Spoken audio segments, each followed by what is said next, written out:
ओम नमो दिव्य महादिव्य शिवाय सत्यम नमः नमः प्रकृते भद्राय नीता पड़ता सुधा ओम नमो भगवते वासुदेवाय।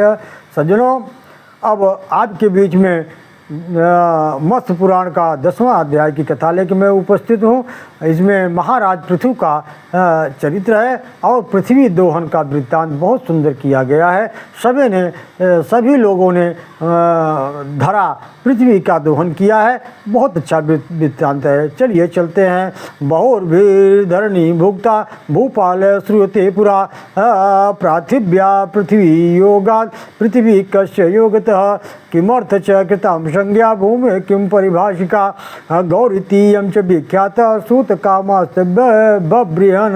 ऋषियों ने पूछा, सूत जी, सुना जाता है कि पूर्व काल में बहुत से भूपाल इस पृथ्वी का उपभोग कर चुके हैं। पृथ्वी के संबंध में वे पार्थिव तथा पार्थिवी पृथ्वीपति कहे गए हैं, परंतु भूमि का पृथ्वी यह परिभाषिक नाम किस संबंध में है, किस कारण पड़ा, यह गौ नाम से क्यों विख्यात हुई, इनका रहस्य बतलाइए। सूत जी कहते हैं, सूतवाच वंशे स्वयंभुवस्यासी दंगो नाम प्रजापति मृत्युस्तु दुहिता तेन परिणीता सुदुर्मुखा सुनीता नाम तस्यास्तु वेनो नाम सुतपुरा अधर्म निरस्तासित बलवान वसुधाधिप। सूत जी कहते हैं, ऋषियों, प्राचीन काल में स्वयंभू मनु के वंश में अंग नाम का एक प्रजापति हुए थे। उन्होंने मृत्यु की कन्या सुनीता के साथ विवाह किया था। सुनीता का मुख बड़ा कुरूप था। उसके गर्भ से बेन नामक एक महाबली पुत्र हुआ जो आगे चलकर चक्रवर्ती सम्राट हुआ, किंतु वह सदा अधर्म में ही था। पराई स्त्रियों का अपहरण करके नित्य काम करता था। इस प्रभाव वह लोक में अधर्म का ही प्रचार करने लगा।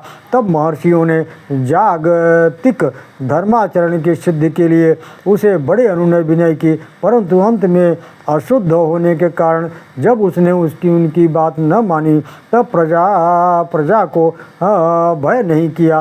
तब महर्षियों ने उसे शाप दे करके मार डाला। तत्पश्चात अराजकता के भव से भयभीत होकर उन निष्पाप ब्राह्मणों ने बलपूर्वक बेन के शरीर का मंथन किया। मंथन करने पर उसके शरीर से शरीर स्थित माता के अंश से म्लेच्छ जातियाँ उत्पन्न हो गई, जिनका रंग काले अंजन का सा था। फिर उसके परे शरीर स्थित धर्म प्राण पिता अंग के अंशभूत दाहिने हाथ से एक धार्मिक पुत्र उत्पन्न हुआ, जिसका शरीर दिव्य तेज से संपन्न था। वह रत्न जटित कवच और बाजूबंद से विभूषित था। उसके हाथ में धनुष बाण गदा शोभा पा रहे थे। वह महान प्रयत्न से मथे जाने पर वह बेन की पृथु मोटी भुजा से प्रकट हुआ था।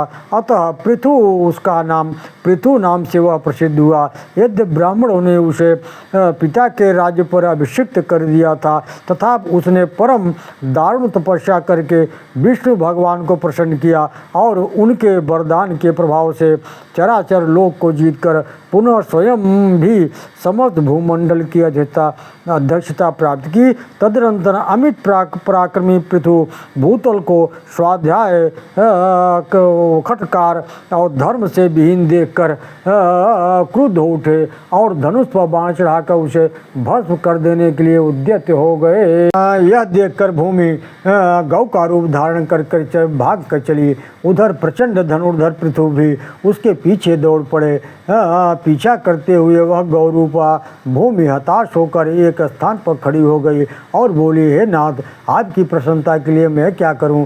तब पृथु ने ऐसी बात कही, सुब्रते, तुम शीघ्र ही संपूर्ण चराचर जगत को मनोवांछित वस्तुएं प्रदान करो। यह सुनकर पृथ्वी बोली, अच्छा ऐसा ही होगा। उन नरेश्वर पृथु ने स्वयं भू मनु को बछड़ा बनाकर अपनी हथेली में गौ रूपी पृथ्वी का दोहन किया। वह दूहा हुआ पदार्थ शुद्ध अन्न हुआ, जिससे प्रजा का जीवन निर्वहन होने लगा। फिर क्या था, अब तो दोहन की श्रृंखला ही चल पड़ी। पुनः ऋषियों ने भी उस पृथ्वी को दूहा। उस समय चंद्रमा बछड़ा दूहने वाला महर्षि बृहस्पति पात्र वेद और दूहा गया पदार्थ तप हुआ।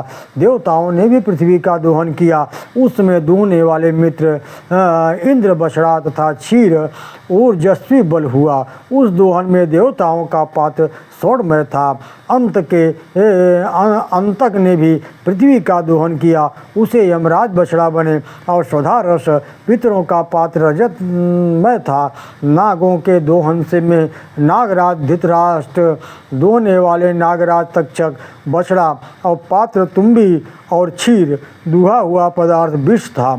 असुरों द्वारा भी इस पृथ्वी का दोहन किया गया था। उन्होंने लोहमय पात्र में इंद्र को पीड़ित करने वाले माया को दूहा। उस कार्य में प्रहलाद पुत्र विरोचन बछड़ा और माया का प्रवर्तक द्विमूर्धा दोहने वाला था। हे महीपते, यक्षों को अंतर्धान विद्या की अभिलाषा थी, अतः उन्होंने कुबेर को बछड़ा बनाकर कच्चे पात्र में पृथ्वी का दोहन किया था। प्रेतों और राक्षसों ने पृथ्वी से भयंकर रुधिर की धारा का दोहन किया। उसमें रौप्य नाभ नामक प्रेत दोहने वाला और सुमाली नामक प्रेत बछड़ा बना था। अप्सराओं के साथ गंधर्वों ने भी पूर्व काल में चैत्र रथ को बछड़ा बनाकर कमल के पत्ते में पृथ्वी से सुगंधों का दोहन किया था। जिस कार्य में नाट्य वेद का परगामी विद्वान वर रुचि नामक गंधर्व दोहने वाला था। पर्वतों ने पृथ्वी से अनेक प्रकार के रत्नों और दिव्य औषधियों का दोहन किया। उसमें महाचल सुमेरु दोहने वाला हिमवान बछड़ा और पात्र शैलमय था। वृक्षों ने पृथ्वी से प्लास पत्र के पात्र में कटने के बाद पुनः उगने वाला दूध दूहा। उस समय पुष्प और लताओं से लदा हुआ साल वृक्ष दोहने वाला था। समृद्धशाली एवं सर्व वृक्षमय पाकड़ का वृक्ष बछड़ा बना था। इसी प्रकार अन्य वर्ग के प्राणियों ने भी उस समय अपने अपने इच्छानुसार पृथ्वी का दोहन किया दिया। महाराज पृथ्वी के राज्य में प्रजा दीर्घायु धन धान्य एवं सुख समृद्धि से संपन्न थी। उस समय न तो कोई दरिद्र था, न रोगी, न कोई पाप कर्म ही करता था। महाराज पृथ्वी के शासनकाल में किसी उपसर्ग का भय नहीं था। लोग दुख शोक में रहित होकर सदा सुखमय जीवन करते थे। उन महाबली पृथ्वी ने प्रजाओं की हित कामना से प्रेरित होकर अपने धनुष की कोट से बड़े बड़े पर्वतों को उखाड़कर पृथ्वी के धरातल को समतल कर दिया था। पृथ्वी के राज्य काल में न तो पूर्व ग्राम और दुर्ग थे, न मनुष्य अस्त्र शस्त्र धारण करते थे। रोगों का सर्वथा अभाव था। क्षय विनाश एवं सातिशयता परस्पर की विषमता का दुख उन्हें नहीं देखना पड़ता था। राजाओं में अर्थशास्त्र के प्रति आदर नहीं था, अर्थात लोभ का चिन्ह मात्र भी नहीं था। उनमें एकमात्र धर्म ही वासना थी। ऋषियों, इस प्रकार मैंने आपसे पृथ्वी के दोहन पात्रों का तथा जैसा जैसा दूध दूहा गया था उसका भी वर्णन किया।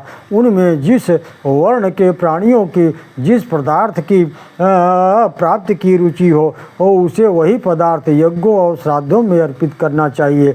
इस प्रकार यह पृथ्वी दोहन का प्रसंग मैंने तुम्हें सुना दिया। अतः पृथ्वी धर्मात्मा पृथ्वी की कन्या बन चुकी थी। अतः पृथ्वी के अतिशय अनुराग के कारण विद्वानों द्वारा पृथ्वी नाम से कही जाने लगी। सज्जनों, इस प्रकार से श्री मत्स्य महापुराण के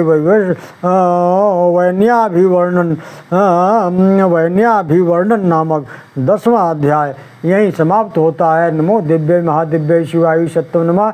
नमो प्रकृते भद्राय नेता प्रणताम। ओम नमो भगवते वासुदेवाय।